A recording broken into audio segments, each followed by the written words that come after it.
pristine white sand beaches, beautiful coral reefs, and a rich indigenous culture.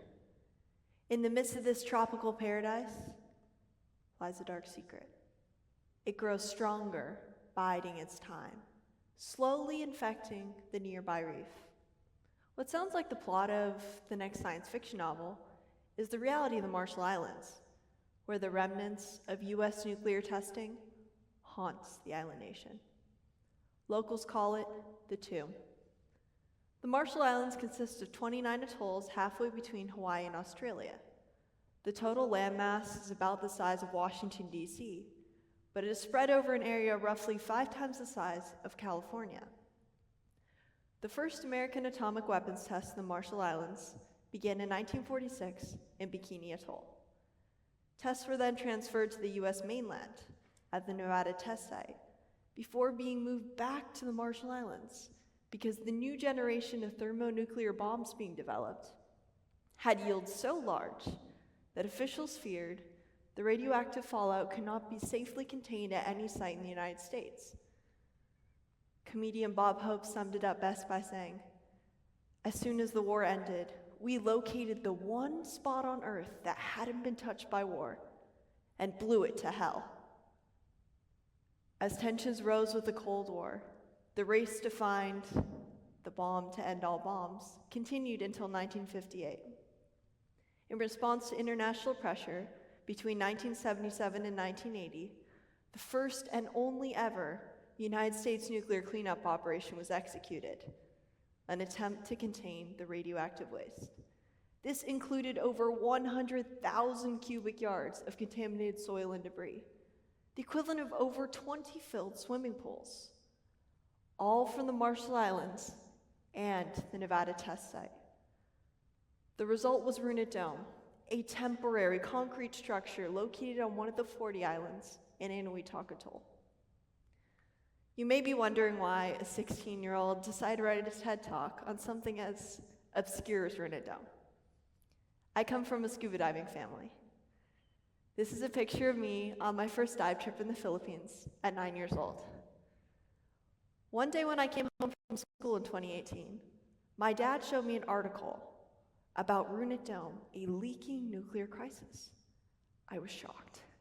I formed a club in my 5th, 6th grade combo class to try and solve this crisis. We did research and I dragged my friends to lunch meetings.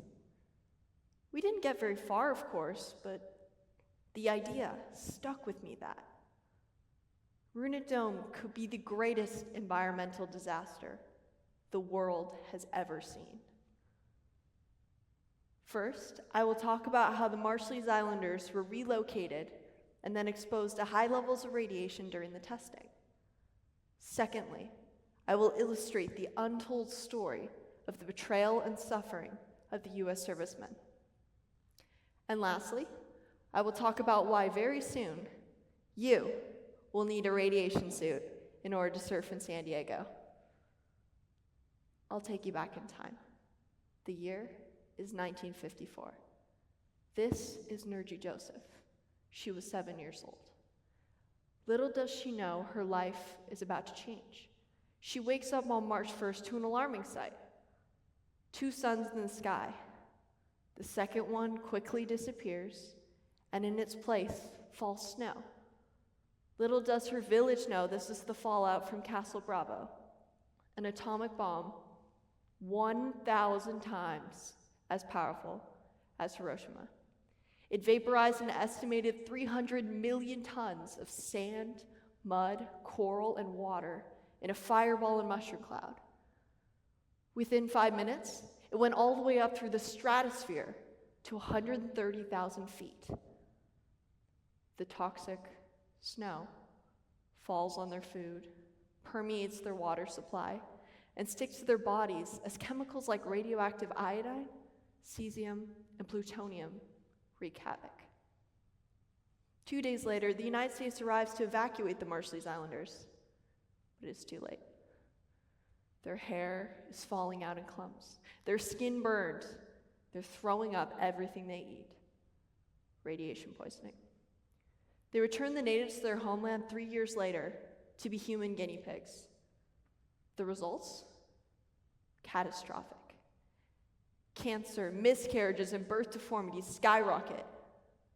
Jellyfish babies are not uncommon, a birth defect where children are born without bones with translucent skin. Nerji is one of the lucky ones, a survivor of the first and only US hydrogen bomb. The United States detonated a total of 67 atomic bombs in the Marshall Islands. Where there once was islands, lie huge craters surrounded by brown, radioactive lagoons. For those of you who aren't atomic physicists, plutonium-239, an essential part of the atomic bomb, has a half-life of 24,100 years. This means for the thousands of people forcibly displaced by US nuclear testing, they can never return to their homeland. All right, guys, we have a nuclear cleanup to do. Make sure to grab your shorts and sandals because the US government won't supply any protective gear. Now, I want all of you to reach under your chairs.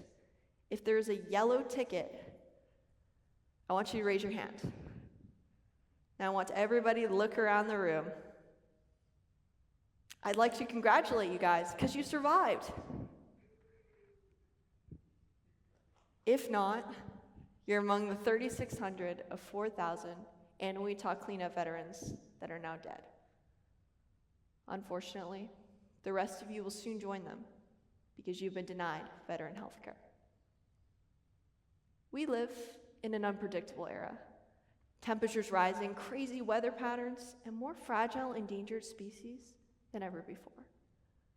Runit Dome, which was only 25 feet above sea level to begin with, will be at least partially submerged by the end of the century. This will accelerate erosion of the dome, which I forgot to mention is leaking.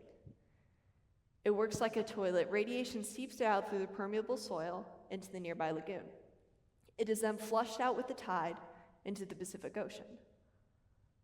Alternatively, the radioactive waste in San Onofre is encased in steel cylinders inside multiple layers of concrete. But Runit Dome is sinking, cracked. It has no concrete lining. So at any point in time, this slow leak could turn into a tidal wave of radiation infecting our coastline.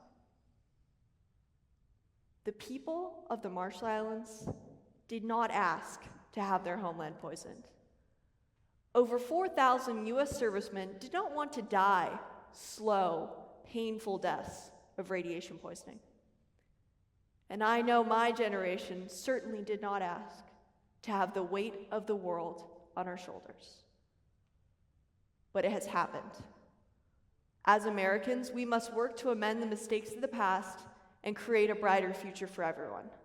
We must aid the Marshallese Islanders and provide financial reparations, give the remaining veterans the free health care they deserve, and find a permanent solution for Runit Dome before it pollutes the entire Pacific Ocean. Otherwise, the only tomb will be our own. Thank you.